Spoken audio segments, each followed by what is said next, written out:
Welcome to The Stacks, a podcast about books and the people who read them. I'm your host, Tracy Thomas, and it is The Stacks Book Club Day. Today, we are discussing Oreo by Fran Ross, and to help us do that, we've brought back the wonderful Hannah Oliver Depp, co-owner and founder of Loyalty Bookstores in the Washington, D.C. area. Oreo is a wild romp of a satirical novel that was first released in 1974. It follows the story of Oreo, a Black and Jewish Philadelphia girl on her quest for self-discovery and in search of her long-lost father. Today, we put the book and Fran Ross in historical context. We talk about the ways Oreo fights against making meaning and categorization. And, of course, we dig into that title, Oreo. And yes, folks, there are spoilers on today's episode. Make sure you listen to the end of the episode to find out what our July book club pick will be.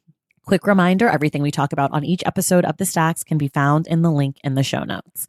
And listen, today, Hannah and I try to cram as much as possible into our discussion of Oreo in about an hour. But let me tell you, if you want more discussion of this book, books in general, the podcast, the news, whatever, join the Stacks Pack on Patreon. We do a monthly virtual book club. So next week, we're going to be talking in depth about Oreo with a bunch of members of the Stacks Pack. We also have a Discord community where we talk about books nonstop. And each month, I give you a bonus episode to make sure your Stacks fix is satiated. All of that and more for just $5 a month. So head to patreon.com/thestacks and come talk books with me. I want to give a quick shout out to our newest members of the Stacks Pack, Carla Ontiveros, Corey Watkins, Nicole, Ashley Roberts, Elizabeth Luther, and Molly Heinhaus. Thank you all so much, and thank you to the entire Stacks Pack. And now it is time for my spoiler-full conversation with Hannah Oliver Depp about Oreo by Fran Ross.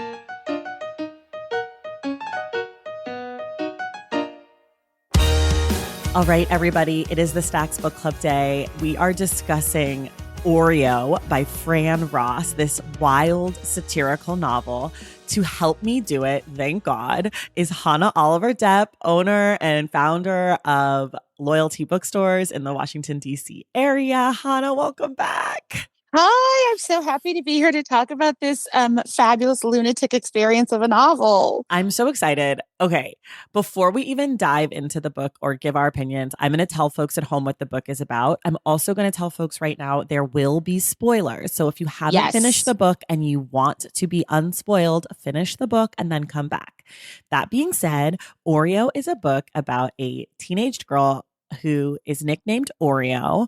And she is Black and Jewish, and she is basically on a quest to find her father, to find out the secret of her birth.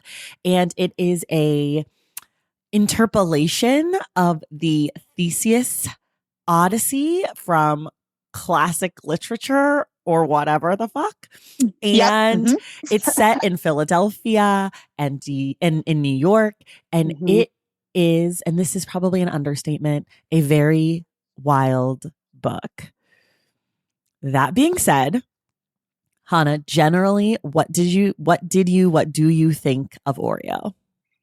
So this is the first time I listened to the book. This is the second time I read the book the whole way through, but it is a book that I will pick up passages from regularly. Okay. It is, my thoughts are that like, I have rarely felt so like seen in literature and also completely alienated by a book at the same time. So yeah, I love this book partially because, I think I love how despicable this book is. Okay. I'm obsessed. We're definitely going to talk about you listening to it on audio because I read it on the page and I almost switched to audio and then I decided not to, but I want to talk about that. Let me give you my initial thoughts. The way that I described this book to my husband was, this is an SNL skit that has been turned into a movie. It is like one of those characters, you know, that like everybody knows and loves. And then they're like, let's give Oreo an entire movie. And Mhm. it's like chaotic in that way. It feels like a ton of inside jokes in that way. It feels like some of the jokes really land. It feels like some of the jokes are so icky that you're like, who let this happen? Right. Who let this through? Exactly. But there is this like really strong character at the center that it sort of feels like they can do anything, which is Mhm. like how I feel about a lot of those like SNL spin-off type Mm. characters. Mhm. Um, I did not get a lot of this book in the same way that like I don't get a lot of poetry, but I also like had a good time reading it, and there were moments where I legit like laughed out not loud or like like not spit took but like chortled out loud or something. Yes. Like there were definite moments where I was taken by surprise. I think the book is like generally pretty fun and joyful in a way that a lot of books that are funny aren't. Like it doesn't Mhm. have that like sad, depressing center. Like even the depressing stuff is like sort of funny and like light and bubbly in a way that I really enjoyed. Mhm. Oh, and I think I know I have a theory about the reason why that is. Okay, what is your theory? My theory is that is because Oreo is in control of her fate Yeah. while like living in a chaotic, very, very much so postmodern existence. Like she is in control. And so when terrible things are happening to her, or the world is complete garbage, or like someone calls up and tries to have an obscene phone call with her, like Oreo is above it all. Like Yeah. not in a like she's unaffected by it, but that like Oreo is like 7 steps ahead and giggling about the absurdity of human existence Right. from like literally birth. So it makes this work in a way that, you know, to your point about the SNL sketch, like it all centers on this character. Right. And like it's right. You never actually are worried about Oreo. And I Right. think that's the thing. Like even in the scene with Kirk, which is like the Mm-hmm. guy who's trying to rape her, which is an Mm-hmm. insane scene, like that scene ends up being sort of funny. We're talking about a scene like that, and like obviously that word itself can be needing a trigger warning, but Right. like this is not a scene that I feel that I would need to give a trigger warning for, aside from the fact that it is about that. Like Right. you're just like but in the universe of this novel, Oreo is a superhero, Yeah. and Did they're a you superhero because they're a weirdo. Yeah, do you know funny thing happened on the way to the forum? Absolutely. It sort of has that vibe, right? Like it's sort of like Oreo is almost like Proteus or whatever in that musical where it's like they're gonna be fine. We're fine. Yeah, Fine. like this Yeah. is so fucking chaotic. Everything's a nightmare, and yet like we're having a great time. Yeah, stretch that kid out on the playground. Like try to rip a kid in Mm-hmm. half. That'll be Mm-hmm. awesome. I love it here. Yep. um, Only good ideas. Only good ideas. Okay, you already dropped the word that I'm gonna make you explain to us, and mostly me. You said Oh God. postmodern. Oh no. What is a post? What does postmodern mean? What is a postmodern novel? Is this one? Say more. Okay, hold on. Let me adjust my glasses on my face so that I can put my best. Nerd Put this alert. nerd alert. Put all the degrees to use. No, so uh, we are in a postmodern time. So like I think probably people will be familiar with like the idea, if not the actual work of Because Why, Samuel Beckett or James Joyce or you know, the people, you know, Joyce is a modernist, a high modernist. Beckett goes into postmodernism. You kind of have this, you know, transition from, you know, the people of this like really messing with formal writing or being really into formal writing on the flip side, revisions of the classics, whether that's like Greek classics, toying with medievalism, like, you know, just diving in and taking all of these things that are supposedly above it all and bringing them back into common experience, whether that be through poetry or novels, and also completely destroying form, right? So Mhm. that's you get modernism, and then postmodern is like, hold my beer, and and just like, you know, loses its mind to varying levels of success and readability. And you know, I'm not nearly doing it justice, but you're really getting that, you know, kind of thing takes off after, you know, the literature post World War II, and very much so you have it going into the 60s. And then there's, you know, all sorts of experimental wildness happening in the 70s when Oreo is written, which I think is really important context. it's important context to think about like the Black Power movement happening at this point, and think about, us trying to understand and formalize and get recognition for our history, right? Right. At this, which can be at tension with the full-on satirical novel that is Oreo, right? Like Oreo, if Oreo does anything, it does not take itself seriously, which is far more postmodern than modern. Modernism takes itself fairly seriously, at least the most famous people. So while having a sense of humor, and postmodernism is just like no rules. So I wouldn't necessarily say this is a postmodern novel, but I mean, it is in that it is postmodern. But I do say that in the sense that like it is taking every liberty it wants. It is thumbing its nose at tradition while also using every tradition in literature. It knows the sandbox that it is shitting in. Right. That is Oreo. Like Oreo is like, oh, your precious Greek mythology. Right. Well, also having probably read it in Greek, because Fran Ross was a boss, right? The author is so knowledgeable, so well read, so creative, but knows it well enough to break all of its rules and go even beyond just breaking the rules. And so that is something that I adore, because hyper realism, I would say, especially at this point, you have kind of the you're starting blaxploitation films, you're starting like hyper nonsense and entertainment. Not starting, that follows in a grand tradition, but in mainstream culture, as well as heavy literary realism in Black letters, right? Which is also a strong tradition. And Fran Ross is just running around between the two and like stringing dental floss between them. Like they're just having a great time. But I think the idea of postmodernism applies to this, just also in that we don't apply that to Black authors a lot. We apply it to a lot of white authors. And who do you think is like the most famous? Like, what's the most famous example of like a postmodern novel? Is that like, who would you say that is, or what would that be? My Irish preference is showing, but I would say Beckett's novels are probably, I think like he's like the kickoff boy, but there's a lot that follows him. Donald Barthelmeme is definitely a postmodern novelist and just really plays with form. Yeah. Okay. I know Beckett for his plays, right? Yeah, of course. Like and the definition. Yeah. Right. Like Godot is like probably the most famous. The poster boy. Yeah. Yeah, exactly. Okay. I feel like, okay, so here's the thing, people at home. There's so much to talk about in this novel, and we're going to try to do it all, but we're not going to be able to. So I just want you to know that if we don't get to the thing that you wanted us to talk about, come yell at me on social media. I'm happy to continue the conversation there or in the Stacks Pack or whatever. I think what you were just getting at about the historical context of this novel is probably the best place to start, and maybe a little bit of Fran Ross's biography, because I think that it brings into focus a lot of the other parts of the book. And I guess you and I should start here is that we're both Black and Jewish, right?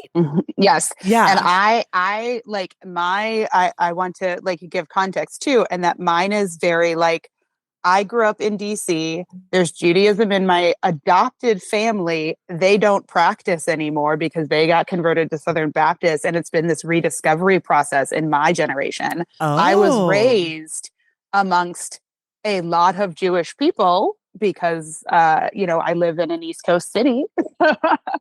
And so like, I feel a cultural attachment to this, and then found out there was a lot of our family traditions were rooted in this and people had forgotten in a generation, so I have a very fascinating, not my culture relationship with it, similar to Oreo, actually. Right. But yes, I'm a biracial person who practices this now, in a way that my mother did not, in a way that, my mother and my aunts did not. Interesting. So, yes. Okay. So I'm Black and Jewish. My mother is Jewish. And our family, parts of our family are very Jewish, religious, but my sort of wing of the family is less religious, more cultural, For those of Mhm. you Christians, it would be akin to Christmas and Easter. We're more of a Hanukkah Passover moment. We do throw in a Mhm. little Yom Kippur, a little Rosh Hashanah. But like I You was just have a not bat nice mitzvah. calendar good Yeah. We time. have Yes. we just sprinkle it in. We got fall, we got spring, we got winter. Yeah. Summer, no holidays for any religions. Anyways, It's too hot. it's too hot. We're celebrating the downfall of America. It's fine. Yes. So that being said, like I was familiar with a lot of the Jewish references in this book, but like not Mhm. everything. In the same way that I was Mhm. familiar with a lot of the Black references, but also not everything. Not everything. Yes. And so one of the things I mean I think that's really interesting is Fran Ross is Black and not Jewish. And I mean like my first question as I was reading this book was like, is she Jewish? And then I did a little research and found out she was not, but she was raised on the East Coast in Philadelphia in very Jewish circles because she was super duper smart. So she was in a lot of like white spaces that were heavily Jewish, Yeah. around a lot of white Jewish men specifically. And later in life, her partner was Jewish, is my understanding. Yes. But what I find interesting in today's context is like, can this novel be written now? Could a Black woman write a Black Jewish character with all these Yiddish jokes and this sort of Jewish sensibility? And does it get published and do people read it? I mean, people didn't read Oreo at the time, so Yeah, that I should think be we should said. also talk about the publication history. Yeah, we should. Let's do that first, and then we'll get back to this question. Yeah. So, Yeah. the book was written in 1974. Fran Ross tried to take it out. She had worked as a proofreader and she had worked in publishing and she was, she wrote for some publications. She tried to take the book out. Nobody wanted it. Her aforementioned partner had her own publishing house. Her name was Gray Falcone, but I can't find her first name. And Fran Ross, we should say, was queer. And her partner basically published the book at her own publishing house called Gray Falcon House. And it was the only novel they ever published there. And it's the only book that Fran Ross ever published. And then the book sort of went into obscurity. It was not reviewed by most publications. And then in 2000, it was re-released. And to some excitement by some literary people. I know Paul Beatty talked about it in like 2005 or 6. I know that Danzy Senna talked about it a little bit later on. And then it was republished, or it was published again in 2015, I believe, with a Danzy Senna intro. And there's also a version that I have that's the British version or the UK version that has a Marlon James introduction. And then it has since sort of grown in its legend and lore and has become this sort of classic novel that was disregarded in its time and now is like this iconic work that so many writers, especially satirical writers, Matt Johnson, Paul Beatty, they cite it as this canonical text for them. But that happened, 25-ish years after publication, at the very earliest. I mean, I think more realistically, it got a lot of its buzz when it was published in 2015, when Danzy Senna wrote about it, I think in the New Yorker. The New York Times reviewed it like in 2016 or 18. There's been a lot written about it and talked about since then. But at the time, it was not read, not discussed. It was a non-book book. It was a non-book. And I think it's like important to think about Toni Morrison had just started publishing. Yes. Alex Haley's Roots is published, I think the same year, the year before. I think it's 2 years after Roots. Because sorry. It's a thing. No, it's okay. But it's a thing that everybody brings up in relationship to this book, which I sort of didn't get. I don't understand the connection to Roots. I'm just like, I can tell what? you like a connection, like speaking on behalf of my mother. Okay. Who, loves books and loves television. And like, I think it has to do with like the seminal nature of Roots and like the fact that it defined a generation and in some ways defined Black storytelling, maybe still does, which I don't think is Alex Haley's fault, but because it was pitched to white people and I think was perceived a lot by white people as, look at what you have done and feel bad for us and give us, you should do things. And it was the kind of social justice by making white people feel bad. I don't think that's actually Roots. I don't think that is what you should take from Roots. Right. However, I think a lot of people did. right. in white America. And so I think then they were like, give us more things. So we want slave movies and we want books about, Black pain. Right. And And this is not that. And this is not that. This is the mixing of cultures. This is, lower middle class. This is, educated but working girl. This is also searching for your white roots, which is very much not roots. Roots is very much searching for your black roots. Yes. But the thing is that this book isn't a response to roots. Absolutely not. Which is what's interesting about why it's being compared. Like, I know, like, I guess in the timeline, it's like, okay, these are in the culture. Like, her thinking is sort of outside of this mainstream cultural zeitgeist because obviously Roots was not born in a vacuum. But it's just interesting to think about, like, everyone's like, Roots and this book. And I'm, thinking 50 years later, like, I'm thinking also about like Blaxploitation. I'm thinking about like adventure movies. I'm thinking about pulps being published and distributed at the train station. I'm thinking about, people selling books out of the trunk of their cars. I'm thinking about mixtapes starting to happen. I'm thinking about that scene in a city. And I feel like people talk about Roots as a way of explaining the lack of popularity. I see. But I don't really know if that's necessary. Well, I just feel like the 70s and like Black culture, it's like, that's coming after the 1960s. That's coming after the civil rights movement. I'm from Oakland, so of course you can't think of the 70s without thinking of the Black Panther Party for someone like me. And in the response to the civil rights movement, I think there is this sense of obviously like Black pride and like solidarity, but also this sense of like sort of a reverence and joy in a way that not that things are necessarily better, but like we did come together and do this thing. And now we just want to fucking kick it. And like, it's not necessarily fully clear to America and maybe Black people and white people and whoever, what comes in the 70s, like we haven't quite hit the full scope of Nixon. We haven't gotten to the war on drugs. Baseball is all these Black guys with afros who are like the hottest hot shit in America. Like we're having, the basketball scene, like sports are so vibrant. We're getting right up to the start of hip hop. It's music, it's disco. It's this like very irreverent, joyful time in the Black community. And so for me, like the comparison to Roots, that's why I was always like, what is this like Roots thing? I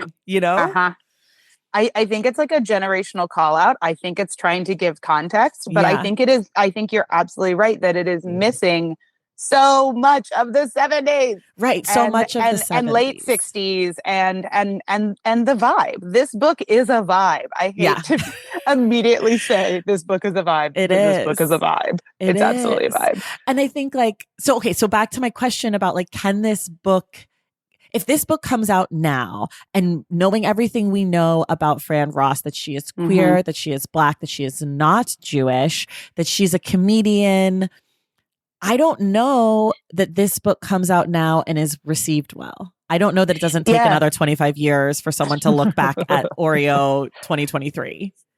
So I have a couple thoughts about that. And I think that it's interesting because New Directions is the people who bring it back out in 2015. And they're good at selling obscure books and making sure people know like where they fit in and why. So it's not terribly surprising to me that that's kind of when it finally breaks through. As a press, they're good at that. And I was like, I could see a Grey Wolf, a New Directions,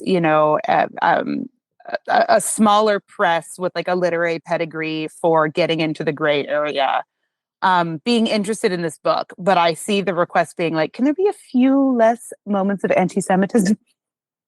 Because I don't think it's the fact that the character is half Jewish. They Fran Ross having connection to this community, like a lifelong connection. I think it's the fact that like Fran Ross is no one is safe in this book, right? Of any race, color, creed, etc. Except Oreo. But because of that, well, I mean, but I think Oreo's laughing at herself the whole time. That's true. So That's true.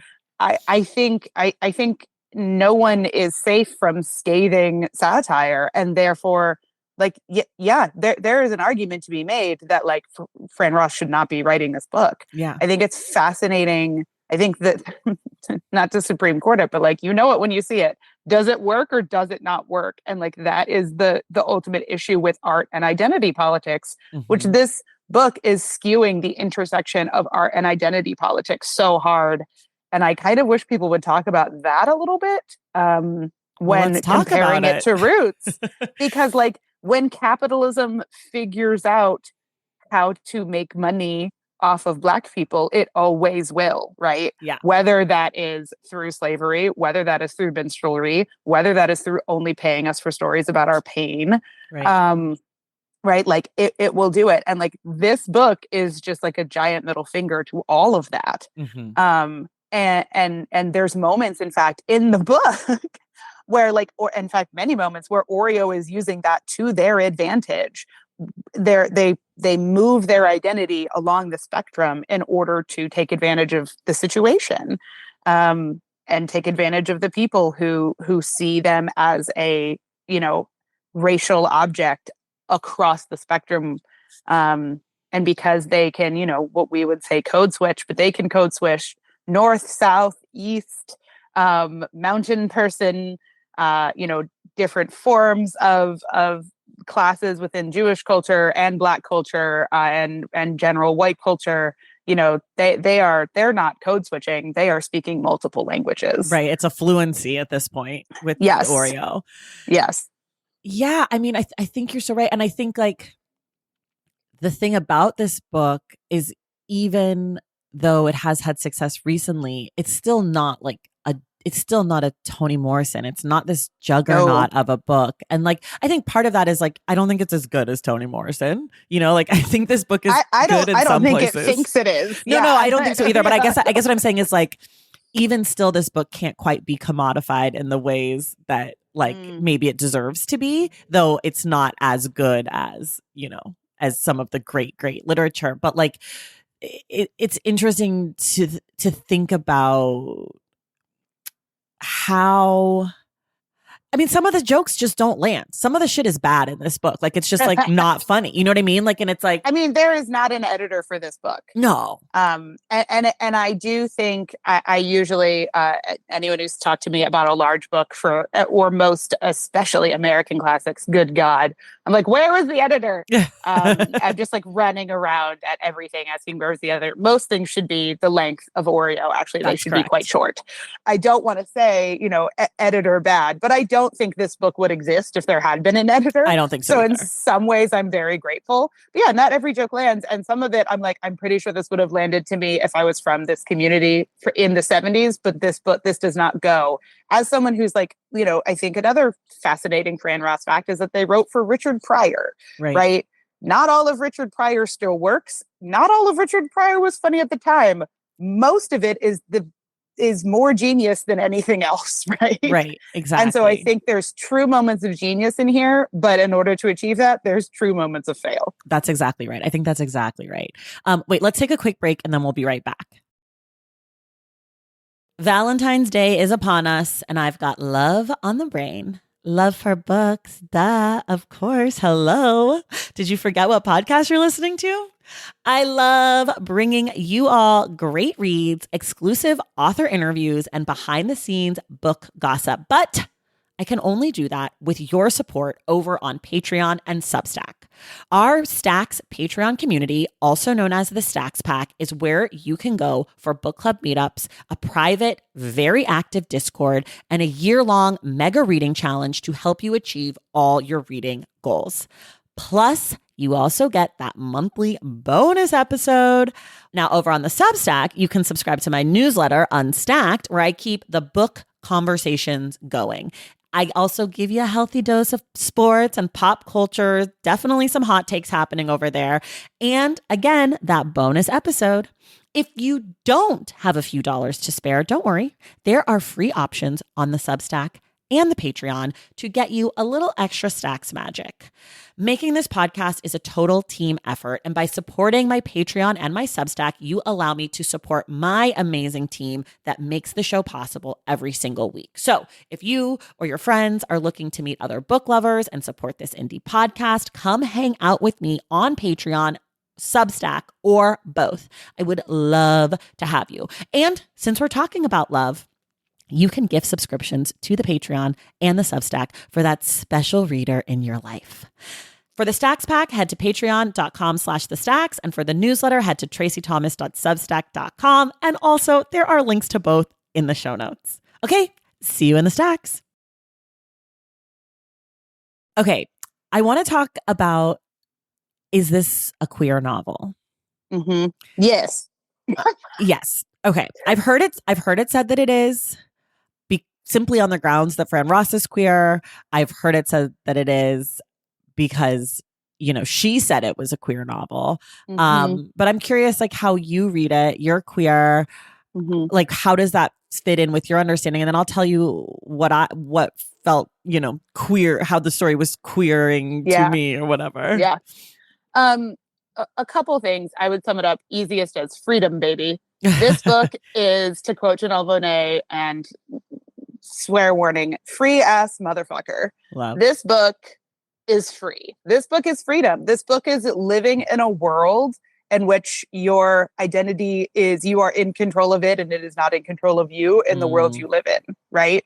It is your superpower without having to be your superpower because you've overcome great abuse in life.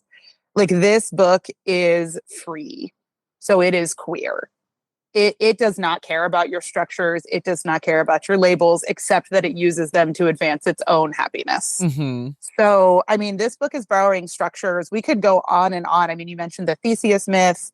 It's a picaresque, which is like a Roman structure, which like involves like, not exactly a trickster, but someone who is not exactly ethically sound. Right. The book's structure is everything you're going to get. People are like, oh my God, this book's so cool. It has footnotes. I am a footnote nerd in a novel. I love this book. Footnote. This book makes that look, this book is like, I have changed format again. Yeah. It does not care about form, but it is completely confident in how it moves forward with that. And so you, therefore, as the reader, are confident in the book. Yeah. I mean, its structure is gay.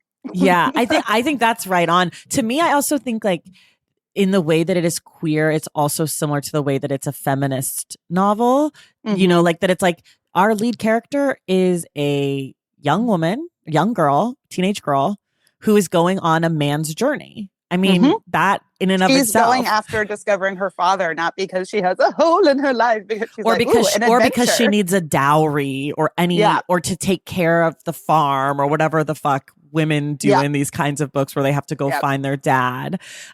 She's not trying to get married. There's no relationship for her. There's no, like, none of the gender constructs and constraints of being a young woman are in this book, which I think is both queer and feminist. I think there's like this moment where, she's on the train and she makes friends and her only like intellectual equal is the gay guy. And I just loved that moment too. Like, I loved that like her wit is matched by this gay man on this train. And I don't know that makes this a queer novel, but I do think that's a nod to like, no one else is on our level. Not that Oreo is queer, but just like this acknowledgement of gay culture in this book that sort of ignores it in every other way outwardly. And then I think like the other part of this novel that's sort of, I guess, feminist and maybe not queer, but maybe is like there's so many gender and racial flips. Like, the deadbeat father is the white parent, and the woman, the mother, is out on the road supporting the family. She's not at home. Oreo's mother. And like her grandpa. Yeah, one of the early conversations, she's like, well, he's gone, moving on. Yeah, how do I support my family? And then it goes into a long thing about the fact that she's really good at impressions, but people aren't going to pay a black woman for impressions. They're just going to do something else. Right. And you're like, these asides are incredible. Right. And like, even her grandfather, the one who turns to half swastika, he's not really like, none of the men in this book are worth anything. Like they're all, except for the one gay guy character who's sort of this like, hey, Oreo, I see you. And Oreo's like, I see you. Let's have delicious food that my grandmother made. And then it's over. And I think like all of that sort of speaks to both the queering and like the feminist nature lens of this novel. And I say feminist sort of hesitantly because it feels like, I think Fran Ross would probably hate that, right? Yeah. I think so. I think like the fact that we're like, you're so free, please fall into these categories would piss her off. Yeah, I think so. I assume. I think but also like this is the problem of talking about literature. Like you're like I was like, I own a bookstore and I would like all of the books to just be alphabetical by author's last name, maybe. But you have to shelve them in a place people can find them. So we have categories, right? Like it is, there's a tension of practicality versus the freedom of creativity. And I mean, like, again, like their son, a extremely dark-skinned boy named Moishi, is not going to be. I just pronounce it as if it was a Japanese snack instead of Moisha. I'm hungry.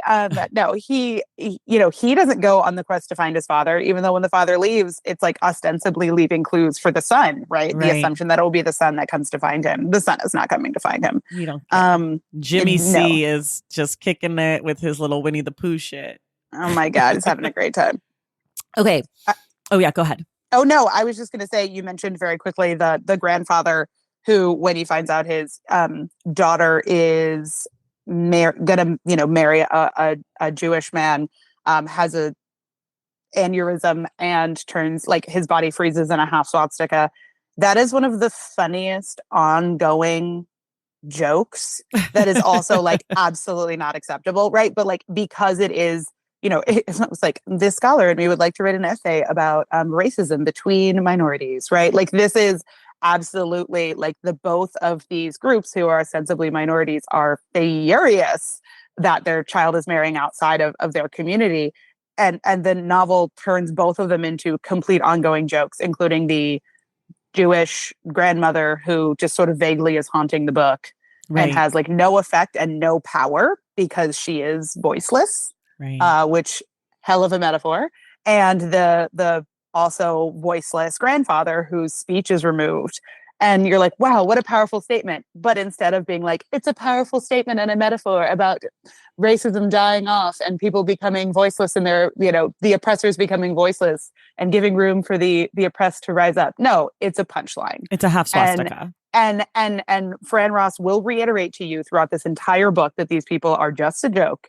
And that is it. Yeah. And again, like, it refuses to be meaningful. It refuses to allow us to, give it great grand meaning. It will turn it on your head every time you try to give it greater meaning. And like, I'm like, I think it does have great grand meaning. I also think it is giving a giant middle finger to great grand meaning. Well, I think so. That's so interesting because I feel like for me, I talk about this all the time when we do poetry on the show. I'm like, I don't get it, right? Like giant air quotes. I don't get it. I don't get it.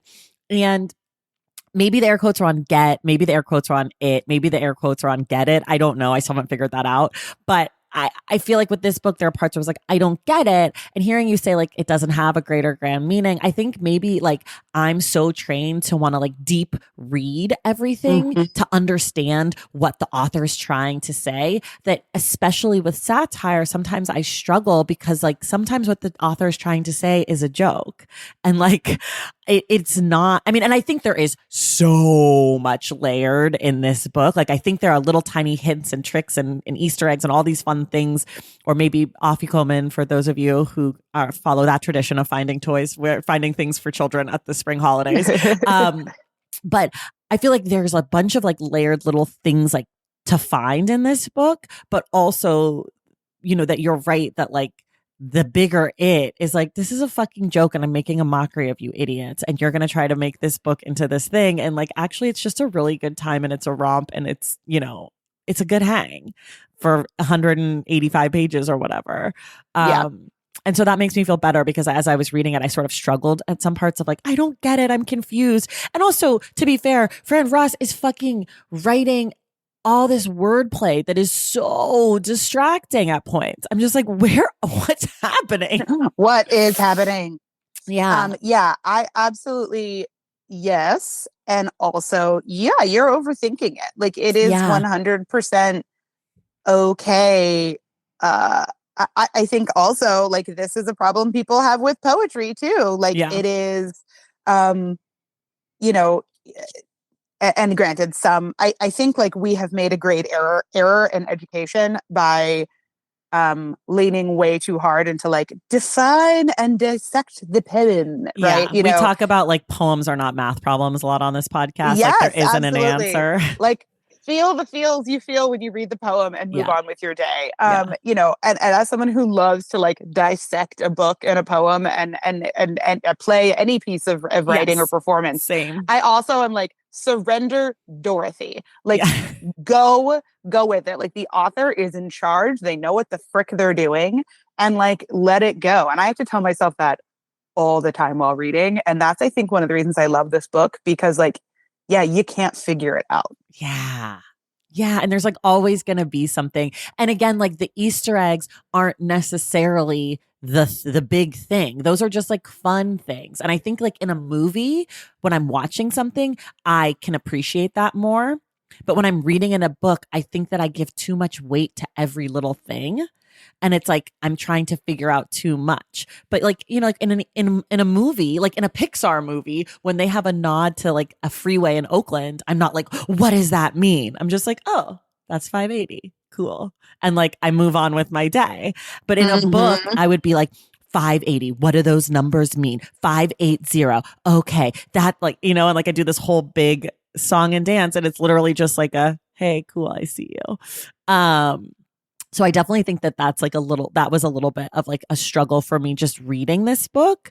But I don't think you'd be alone there. no, I don't think so. I mean, I've heard from people in the Stacks pack who felt like a little, you know, disoriented. I think this is a good time actually to talk about your experience of the audiobook, because I heard some people saying like they started it off the page and then they started reading it through audio and it flowed better. But then on the page, there's like some cool formal writing things. Like there's the menu that you can't hear that, or like the math problem. So I'm curious what you thought of someone who's done it both ways. One of my next projects will be taking this book on vacation and listening to it and reading it at the same time because Siri earlier comment nerd. Because yeah, I think and this is another like attribute of you know this kind of writing is that some of it I think is like genuinely meant to be heard. It is weird, it is so playful, especially like the mother's, you know, grandmother's like dialect that comes in and out of discernibility, right? Where she says, you know, like at the beginning, like sometimes I'm going to be clarifying this for you and sometimes I'm not. Yeah. And that is like delightful in audio. And like a lot of Oreo's humor about situations, I think is a lot clearer on the audio maybe. Whereas you kind of like, I also might say like start with the audio and then transition onto the book if you're trying to get a sense of like the beats and the rhythm of the book. I think it is like a fairly fantastic audio, but it is such a funnily formal book that I hate for people to miss it on the page as well, because yeah, it is truly wild. I just looked it up. Robin Miles reads the audio and does a fantastic job with it. I feel like I've heard Robin Miles read other books before. Yeah. Okay, I want to ask something about another categorization of this book. And usually we talk about the title at the very end, but I want to talk about it now because I have thoughts as a mixed kid about this term Oreo. Let's talk about it. Yeah. So Oreo is usually used to describe mixed kids who are black on the outside and white on the inside, a la an Oreo cookie. Of course, in this book, we know that the grandmother was trying to say Oriole, like the bird, but people misheard that and started using Oreo, like the cookie. So that's the nickname for Oreo. Christine is her real name. Which is a joke because she's Jewish and she's named Christine, which is the girl name for Christ. Right, exactly. How do you feel about, let's just start with, how do you feel about our character Oreo being called Oreo? Do we feel like she is black on the outside and white on the inside, whatever that means to you? Really I think loaded question. it's so loaded, but I love it. I think another important context is that it is I think you're saying this, but I'm going to say it even more explicitly. It's a mocking statement. It's a slur. Yeah. It's also used to describe even people who are not mixed, who quote unquote act white. Yeah. And this is the loadedness of all loadedness of like your show me your race, your race card, the kind of joke about like, give me your black bona fides. Are you black enough? This is something we get constantly. Like, you're kind of damned if you do and damned if you don't, right? Mixed people talk about this a lot, especially in America, especially being black and white, right? Yeah. Because obviously a complete misnomer that is extremely common in America is that when you say biracial, you automatically mean black and white, not that you could be mixed race across a myriad of identities. Right. But I think, like, obviously this is the one that's most applicable to my life. So it's the one I think about the most. I love it in the way that I love that she's reclaiming everything that is supposed to oppress her. And by reclaiming, not in a powerful, like, bitch is now for me, but in the way that Black slang says bitch. Right. In a free ass motherfucker kind of way. I do love it. And the first time I saw when I saw the book get reissued, when I was, book selling and like looking at, the catalog for one of my favorite publishers and what they would be doing. And there was like a page about Oreo. And I was like, I'm sorry, what? I'm sorry, I need clarity. And again, the author is using your reaction to it to further the novel. And so like, they did it, they succeeded, but man, could they not have? Right. It's just so interesting, I think, because like, again, that phrase is like, it's a pejorative and it's a slur and it's mean. Don't say it to mixed kids. Yeah. Allow me to clarify. Yeah. Are you Fran Ross? No, don't say it. Don't say it. It's very hurtful to young people. We don't have time to get into the ways in which I am scarred by never being quote unquote black enough. Right. Well, sure. There is not enough time in the day for us to get into that. But it is absolutely the case that having someone have take it and use it and have control over it. And the irony of them being like, I was trying to say, a bird. Yeah. That is an extremely popular bird in the part of the world I grew up in. And you all, because you think a certain way, branded me this for life. Right.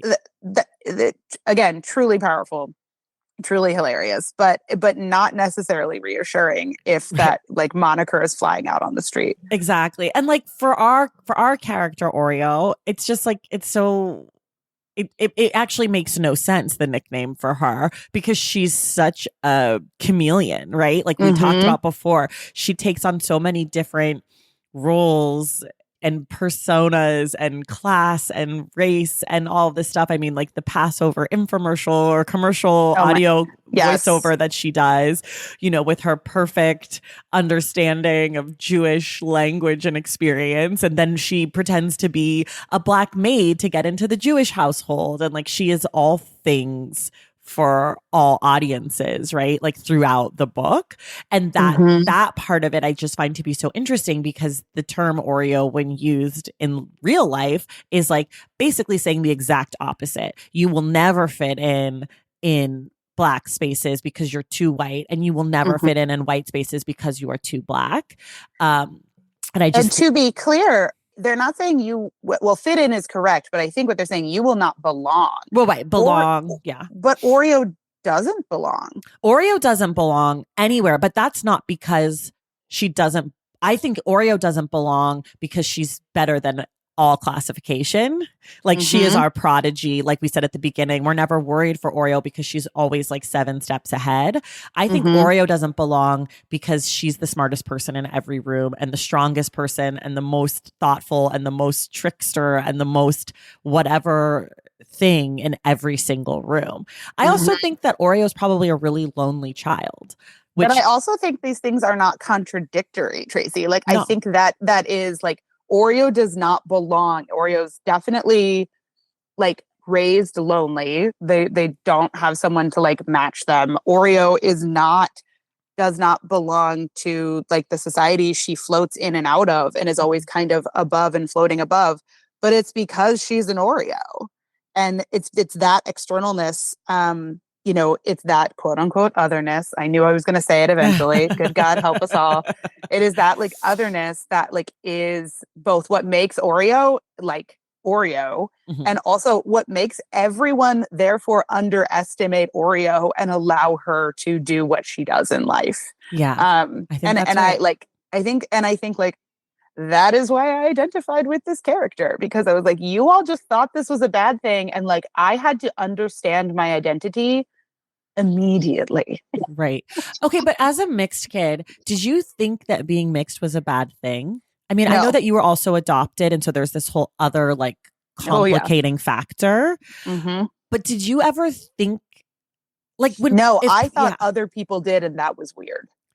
So that's sort of how I feel about it. I'm not saying my experience is universal, but it was always so clear to me from a very young age that, oh my, you have a lot of hang-ups about this stranger who is approaching a child to talk to them about their race. I mean, the shit people would say to you as you like went about your day as a small child. Yeah. I think the first time someone once asked me if I like cry every day looking in the mirror. I think I was like 8. Whoa. I was like, what? Wait, I have a funny one of those. It's so clear that it is external, that the issues about mixed race children are external. And like, yes, there's significant like community opportunities and things that can be at issue here. I'm not discussing that. I'm talking about like most of the things that have to do with your struggles as a young person when you're mixed are because other people cannot deal. Their brains grasp. Be broken. Yeah. It's much like being queer, which then I was like, oh, great, I'm queer too. It's like, oh, this is a you problem.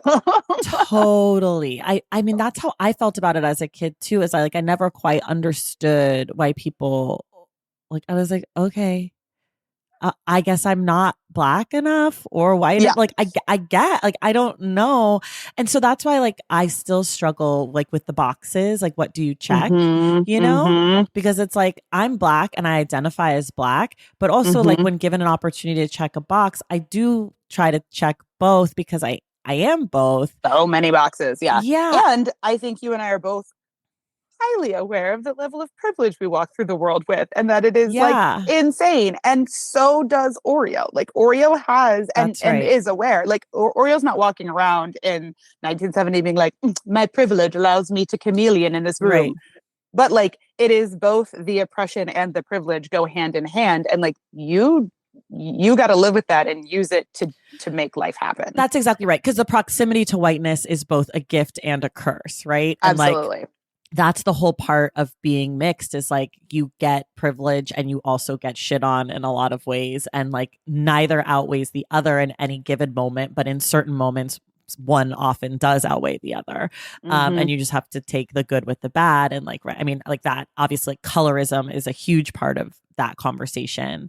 And I think like, there's so much privilege when it like light-skinned privilege that comes from it. And again, the proximity to whiteness. But I think like, here's my funny story about when I was a kid.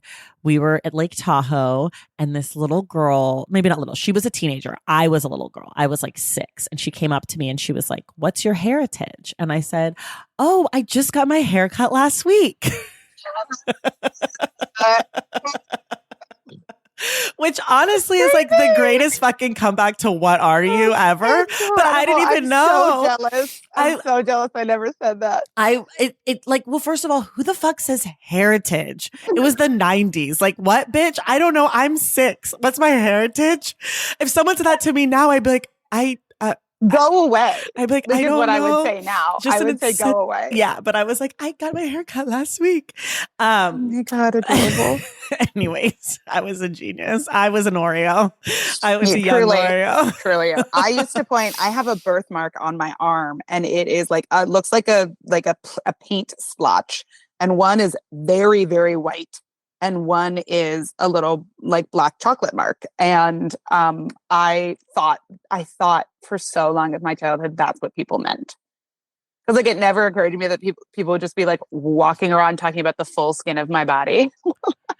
I assumed that they were talking about this cool birthmark that I had that was like a mix of Oh black and white my swirl. God. I Stop. legitimately was like, yeah, it's pretty cool. You want to see it? Like, well, that's the thing about being a kid, no matter what race you are, but especially kids who come from like historically marginalized groups, you don't fucking know that your group is historically marginalized when you're 6. So you don't Right. get it. That's why like little black kids, they don't fucking know that they're perceived as more dangerous. They don't know why the teacher's picking on them. Like you don't get it. That's what's so fucked up about white supremacy and like racism and homophobia and all of these like systems that oppress people is that it starts before you can even understand it. Like if racism started now for me when I was an adult, I would be like, okay, I can rationalize this. I understand why you're treating me this way. It's a you thing. But when you're a kid, you take it in and it destroys you. Like when you finally realize what the fuck's going on. Like when I figured out when my mom was like, oh, this girl means heritage. Like, where do you come from? I was, first of all, was so embarrassed because I didn't know the fucking word, which was so embarrassing. But also it was like, wait, why are you like, why? I thought this girl wanted to be my friend and was giving me a compliment. And now I'm trying we were going to play on the playground. And like this cool, like teenager girl thought I was cool and wanted to be my like playmate for the day. And she thought she was doing, this girl was like, I am doing the most. Yeah. I'm going to go tell my family. Girl. Yeah. She was like going to go tell her family, oh, the little girl she's not from Africa. Turns out she's just black and white. Like we figured it out. But it's just like, as a kid, you don't get it. And I think that's like part of the thing that makes Oreo so cool for me as like a mixed kid is like she gets it and she gets to have all the responses that I wish I could have. And that goes for race and for like a lot of the like being a young girl and feeling unsafe in the world. Like we talked about the fucking sex phone call. Editor. Yeah. Okay. Yeah. And like Oreo is like, this motherfucker is such an idiot and just like goes about her day and like waters her plants. Like, right. And then also like puts a nymphomaniac. I don't even know if that's an appropriate word. It's the word of the novel, whether or not it's correct. And there's definitely a lot about other people who are not necessarily masters of the world and the domain the way Oreo is. And Oreo is an asshole. She's a manipulative. She's a user. She's abusive. Yeah. There's a lot of commentary about quote unquote, I think they call them the village idiots. Like village idiots. She uses, the phrase midget. About the family. Yeah. There's a lot. And obviously it's the 1970s and they're talking about life in the 1950s at these points and even earlier than that. But it's definitely, you're like, again, this is the part that's keeping this book from getting published. Right. And this is the part of this book that just like doesn't sit well now. I mean, like the fat phobia, the ableism, like there's so much stuff that probably went under the radar then, but now. I don't even know if that. I think it's the fact that it is satire, but like it is really hard to do satire ever. I'm not going to say it's harder now than, it was in the 1850s, but it certainly is. We react a lot faster and with a lot more areas to react to it. And like satire ain't for everybody. No. So, I'm not saying that those are necessarily the parts that succeed, but I'm saying like, it's not that she is saying like, these are cultural values we cherish. She is satirizing people who think this way. But it's there on the page. It's there on the page. But I think what's interesting is those are the parts of the book that fail for me and not just because of how I'm reading it now, but those are the jokes that are the least smart, like they're the least clever jokes. The joke is like this person is unintelligent, which just isn't nearly as funny as like Oreo reading an audio voiceover of a Passover Seder for a black guy. Like that is funny and whatever. But the throwaway jokes of like these people are short, like I don't know, it's just not funny to me. And I think there's parts of it that I find very funny, partially because I have spent parts of my I don't think again she's satirizing those people and like people are going to disagree with me and maybe they're right. I'm very open to that. Right. I read it as satirizing the weird town. the weird southern small universe that she was in, the weird Philadelphia area that she was in, like these tiny closed off communities that aren't in touch with the rest of the world. Interesting. And the way that they celebrate and oppress each other. Right. And like there is, they all have roles to fill as the town XYZ, blah, blah.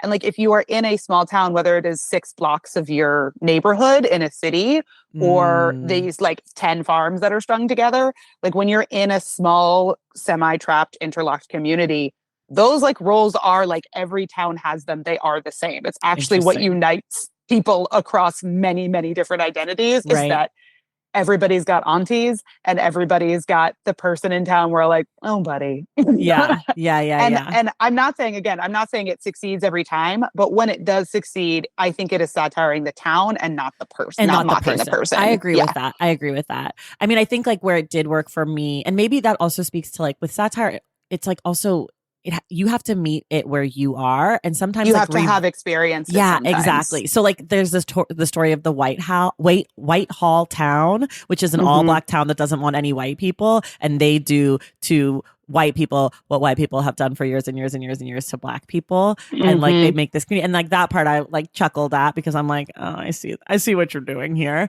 but like I think if you don't have that context, it's not funny. It sounds horrible. Right. And I think, that's like the trick of satire is like, depending on when you pick up a work of satire and what you know and like how fluent you are in the language of the author and their world, I think satire it can work or it cannot work.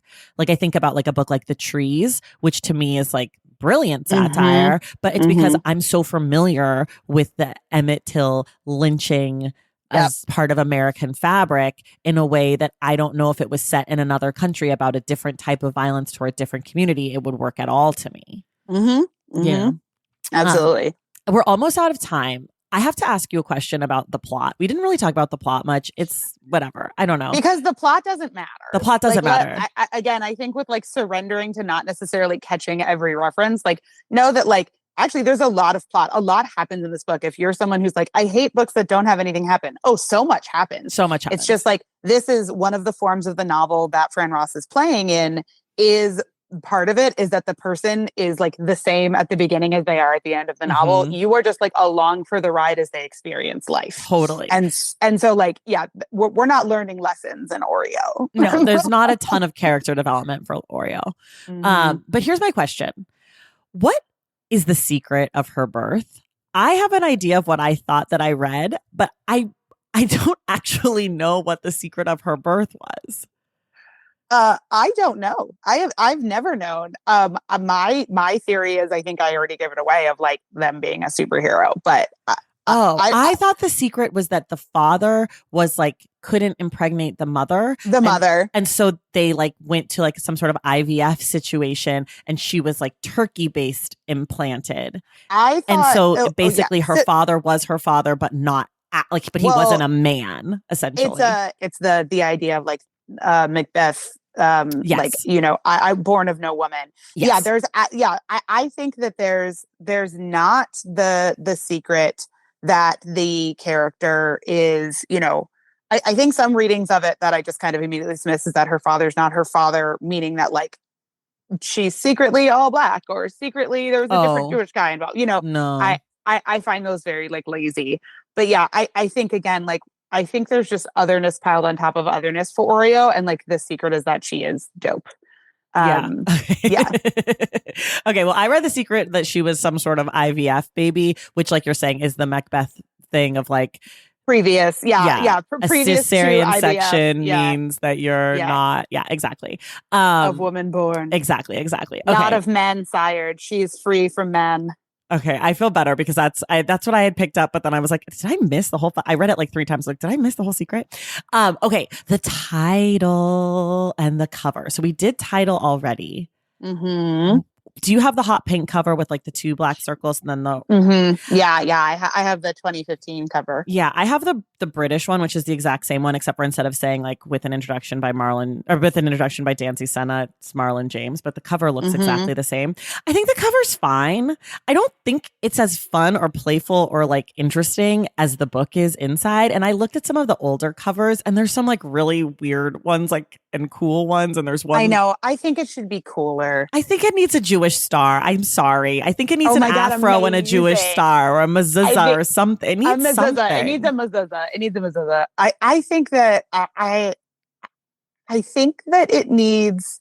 I mean, I think, first of all, it is a very 2015 cover. So like that is also something to think about, like the design moment. We were like, what if it was color and large letters? Yeah. Like it's definitely in conversation with bad feminist, the color scheme. It's the beginning of the end for book covers. If you are one of those people who's bothered by them, I'm like, it's a vibe. I don't love it or hate it. It's just where we are right now. But so I do think it's like very much so of its moment. But I think it's funny because if you're looking at the cover, y'all, the O's are the larger part of the cookie and the RE is like the inside of the cookie. So it is, it's an Oreo. It's clever design. Mm-hmm. I chuckled when I saw it, but I think like it could be absolutely outlandish. Yeah. If we wanted to go there, because the book, I think it might not warn people what they're getting into. I agree. 1,000. I thought I was reading a book that was going to be like satirical about a Black Jewish girl. I did not think I was getting whatever the fuck I got. Like I thought I was going to get like sort of a coming of age story about a little girl who's navigating being Black and Jewish and like, ha ha ha, bagels. And I think that was like a little bit how you were supposed to sell it as like a like Black Jewish, like, are you there? God, it's me, Margaret. Totally. But like, nope. But the 70s. And I'm like, no. This is balls to the walls satire. Like this is making fun of anything that you have ever held dear in your life. Yeah. So I think so. I'm sure that this cover was going to sell more books than the one you and I are envisioning. That's right.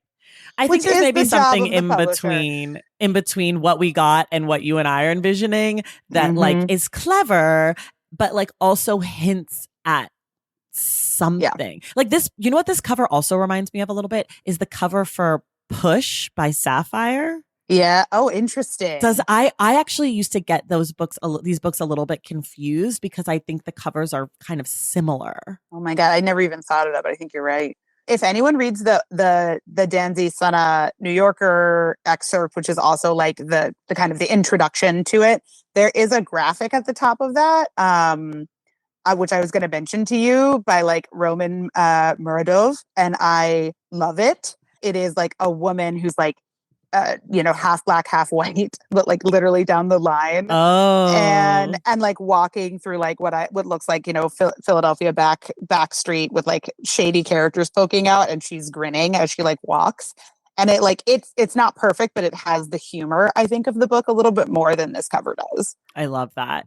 I do want to shout out an article that I read about the book really quickly before we go. It's called The Great Deflector by Scott Saul, and it's in the LA Review of Books. And Crystal from the Stacks Pack put it to my attention, and it talks a lot about this book as like a queer novel and gives a ton of Fran Ross's biography. So for folks who are interested in more of that, I highly recommend it. And I will link this and everything else we talked about in the show notes. Hannah, thank you so much for being here. I am so happy to be here. Oh, and everybody, be sure to listen to the very end of today's episode because I'm going to tell you what our July book club pick will be in just a few moments. Thank you, Hannah, and everyone else. We will see you in the stacks.